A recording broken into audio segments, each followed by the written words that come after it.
Bonjour à tous, c'est Konix et là, pour une fois, je mets ma tête ici. Alors, on va essayer de faire un petit game, une petite game avec mon deck blanc et rouge en essayant de vous faire voir vraiment toute l'importance du blanc et rouge qui est dans le deck ici en plein combo. Il y a plein de combos possibles entre les pioches, euh, les petites créatures 1-1 et puis liées à mes points de vie. Alors là, c'est pas terrible. C'est pas forcément très terrible, mais on va le garder quand même puisque j'ai quand même 3 pas mal de plaines pour les grosses créatures qui vont me demander pardon, deux, deux plaines minimum. Du coup, c'est pas mal. Là, j'attends d'avoir au moins une montagne dans quelques tours. Voilà, du coup, ça me plaît pas des masses. D'avoir beaucoup de plaines.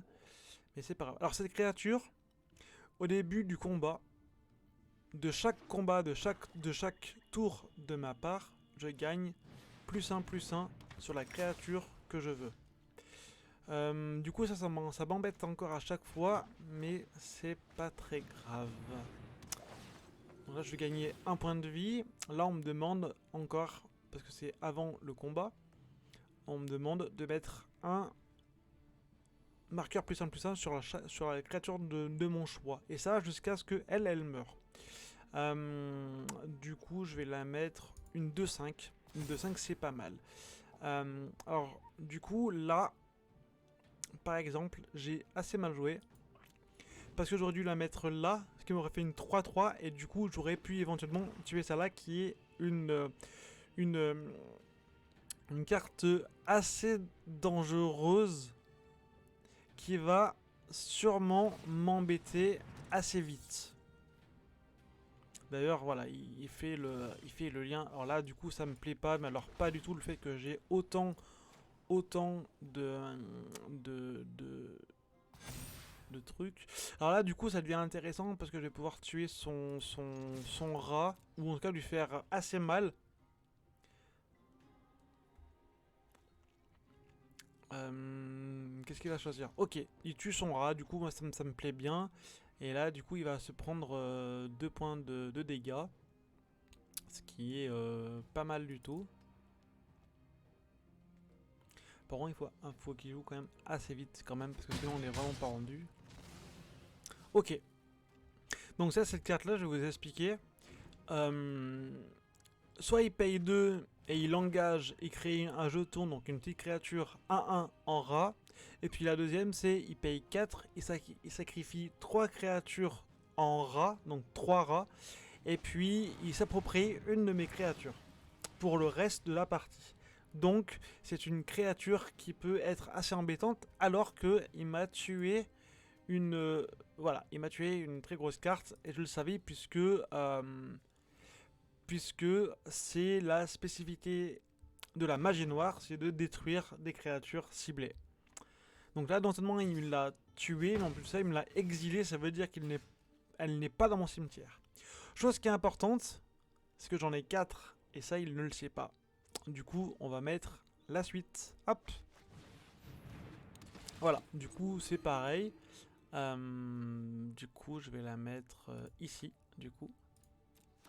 Voilà. Hop. Et là, ça devient une 3-6. Du coup, là, une 3-6. En plus de ça, il a pris 3 points de vie. Donc, c'est pas mal. Alors, est-ce que je l'attaque? Ouais, je vais l'attaquer. Ok. Hop, je mets mon autre terrain plein. Alors là, ce qui m'embête, c'est que j'ai pas de montagne. Mais bon, ça, c'est pas très grave. Si j'ai des bonnes créatures blanches, et j'en ai pas mal, du coup, c'est pas mal. Ah, alors là, c'est très bizarre ce qu'il a fait. Parce qu'il se sentait sûrement en danger. Il a sacrifié ses créatures. Et avec ce sort pardon, de 1 de marée, donc la mana noire, il pioche 2 cartes. Parce que je pense qu'il était un peu embêté en termes de créatures. Du coup là je vais lui infliger 5 points de vie parce qu'il n'a rien pour défendre. Et là, en plus de ça, je gagne un point de vie pour chaque créature parce que j'ai celle-là qui me dit que à chaque fois que notre créature arrive sur le champ de bataille sous mon contrôle, je gagne un point de vie. Du coup, c'est pas mal parce que j'en ai mis déjà 2-3, bah les deux comme ça. Il m'attaquait une fois au tout début. Du coup, je suis à 21. 21, c'est pas mal. Mais je ne fais pas trop de soucis parce que mon combo, j'ai plein de combos, j'en ai 3-4 de combos dans ce deck là. Entre la pioche, les points de vie et les grosses créatures. Du coup, je vais normalement, si je chope les bonnes cartes, je vais gagner rapidement les points de vie. Du coup, j'ai celle-là. Encore une fois, le pauvre, il a pas de chance, hein, parce que du coup, alors celle-là, elle est importante. J'ai encore l'attaque avec celle-là. Celle-là, c'est l'un des combos que je fais. C'est que c'est un prêtre sacré qui me demande 2 de mana, qui me coûte pas cher, et qui me dit qu'à chaque fois que moi, je gagne un point de vie, on lui met un marqueur +1/+1 sur le prêtre sacré. Du coup, avec mon combo de gain de vie assez rapide, celle-là, elle peut monter assez vite. Et pour vous, je vous le dis à chaque fois, mais mon record, c'était du 130 points de force et 130 points de vie, donc autant dire un monstre. Alors là, du coup, il s'est mis celle-là. C'est une grosse créature, 3 et 4, mais du coup, elle va m'embêter. Et du coup, eh ben, je vais lui mettre le pacifisme. C'est un enchantement qui indique que la créature enchantée ne peut ni attaquer, ni bloquer. Donc ça, c'est intéressant. Alors là, du coup, il m'a infligé 2 points de dégâts. Parce que qu'elle arrive en contrôle, il inflige des points de dégâts. Donc là, je vais pouvoir attaquer avec tout, parce que celle-là, elle ne peut pas défendre. Et du coup, il a 2 points de vie, et donc du coup, à part s'il met 2 créatures, même s'il en met qu'une, s'il met une créature, il est mort, puisque en, en bloquant ma plus grosse, il se prend 2 points de force, et du coup, il meurt. Du coup, il faut qu'il en mette une troisième, impérativement. Du coup là il a encore 5 mana, voire en plus de ça 5 mana et une montagne. Donc voilà, du coup je le savais qu'il allait en mettre une. Donc ça vraiment ça lui sauve la vie. C'est pas des créatures très importantes, à part éventuellement celle-là, qui en sacrifiant une créature, cette carte là il y a plus de plus le piétinement. Le piétinement c'est la différence entre la force et mes défenses. Quand je bloque, je prends je me prends les points de vie. Alors, ça c'est intéressant. Ah, ça c'est dommage parce que... Ça c'est dommage.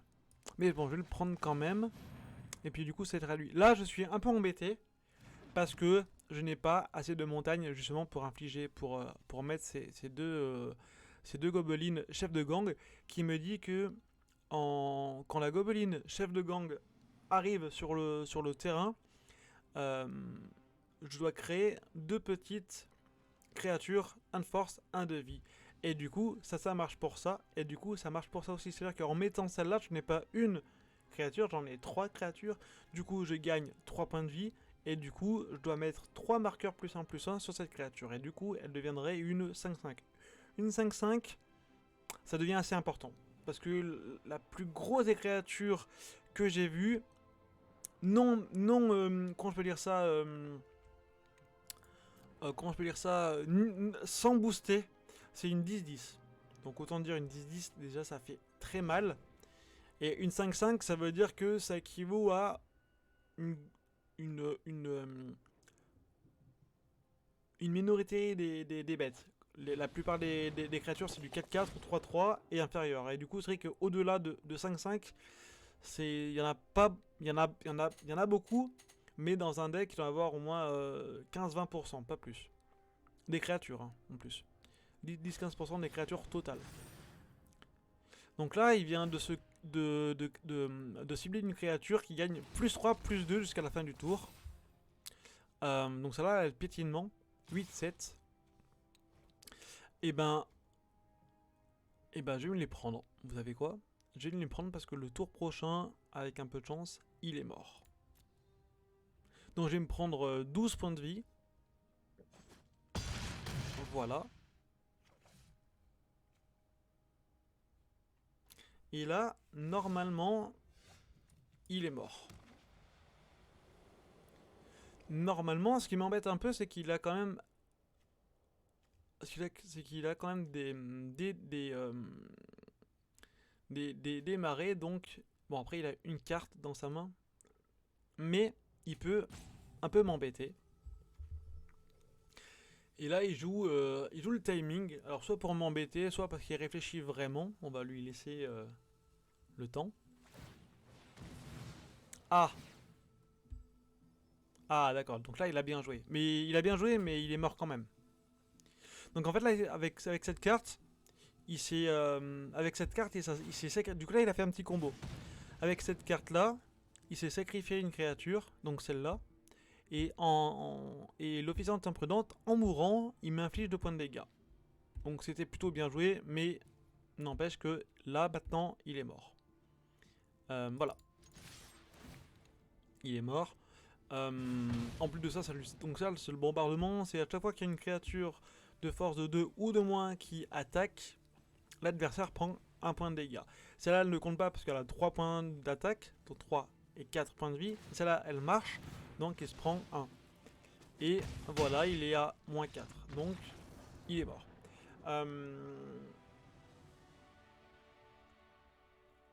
Voilà, du coup, bon bah, on a fait une petite partie. C'était assez tranquille. Je vais vous remercier. Je vais faire sûrement une autre vidéo tout de suite. Pour ce soir ou pour demain. Ah, du coup, j'ai gagné donc 25 points, 25 XP et une nouvelle carte. Donc, on va la voir maintenant. Et qu'est-ce que ça donne? Donc, du coup, c'est une mana noire, donc magie noire, qui coûte quand même, cela dit, assez cher, puisqu'elle coûte 2 marées et 4 incolores, donc 6. Et qui nous dit, donc c'est un rituel, qui nous dit que ce sort coûte 1 de moins à lancer pour chaque créature dans votre groupe. Donc le groupe, c'est écrit sur la gauche, le groupe est composé de jusqu'à un clerc, un gredin, un guerrier et un sorcier. Et en même temps, ça renvoie sur le champ de bataille une carte de créature ciblée. Ouais, du coup, elle est pas top. Elle est pas top puisqu'elle coûte cher. Même si c'est un coup de moins pour lancer, tout ça pour renvoyer sur le champ de bataille depuis un cimetière.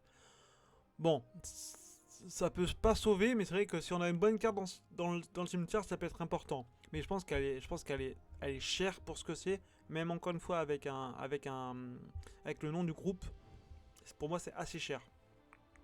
Voilà. À part si on a à part si on joue qu'en noir et qu'on a pour faire des combos avec le cimetière, pourquoi pas. Faut voir. Mais je suis pas fan. Donc là, je vais vous expliquer un peu. Donc ça, c'est l'édition. Je sais plus comment elle s'appelle. Elle est en argent puisque c'est en argent. En haut, c'est le nom de la carte, donc tromper la tombe. À droite, c'est le nombre de mana. Ici, c'est le rituel. Wiley, en bas, Wiley Beckert, c'est le destinateur de la carte. Et puis nous avons là le rituel, donc la catégorie de la carte, et c'est un éphémère, si c'est un rituel, si c'est une créature, un enchantement, un artefact. Et puis nous avons la description de la carte, ce qu'elle nous fait. Voilà. Voilà, n'oubliez pas que le jeu il est gratuit, il est très important, il est très très bien fait. Il y a des mises à jour quasiment tous les 2-3 jours. Voilà, il y a des nouvelles decks à arriver. Je vais vous faire voir un peu les decks que j'ai gagnés. Là, j'ai gagné tout ça, les decks, en faisant des. Donc, du coup, ça, c'est mon deck que j'ai créé moi. Du coup, je vais le réécrire. Mais tout ceci, je les ai gagnés en faisant des défis. Donc, ça, c'est les premiers défis qu'on fait lors de mes premières vidéos. On s'initie un peu au jeu et à la mana, donc la mana noire, donc les marées, la mana blanche, les gains de vie, donc c'est la plaine, le feu, les montagnes, avec les gobelins, c'est les gobelins, les verts c'est grand et puissant, donc ça c'est la forêt, donc on voit une carte dehors qui a un dinosaure, je crois que c'est L77, elle fait 5 points de vie, 7 points de force, du coup c'est importante, elle est imposante, elle a le piétinement, du coup c'est quand même pas mal. Et la domination aérienne, c'est l'une des spécificités des bleus, donc la magie bleue, les îles. Donc voilà, et après on peut faire vraiment des combos. Là j'ai un combo vert, rouge, bleu, blanc qui est lui qui est pas mal. Le noir, rouge, je suis pas fan. Et le mien, blanc, vert, et je suis pas fan non plus. Mais là du coup le vert et le rouge, c'est un peu des chaque que j'ai pris par-ci par-là et que j'ai testé au moins 20-30 fois. À chaque fois, j'ai enlevé des cartes, j'en ai rajouté, j'en ai enlevé, j'en ai rajouté. Voilà, même des terrains, tout ça pour vraiment équilibrer le tout. Et là, il est vraiment top. Alors, je perds encore pas mal de fois, mais je suis vraiment content. Voilà, merci à tout le monde. N'oubliez pas le petit pouce bleu, le petit commentaire et surtout s'abonner si le contenu vous a plu. Merci beaucoup. Au revoir à toutes. Ciao, ciao.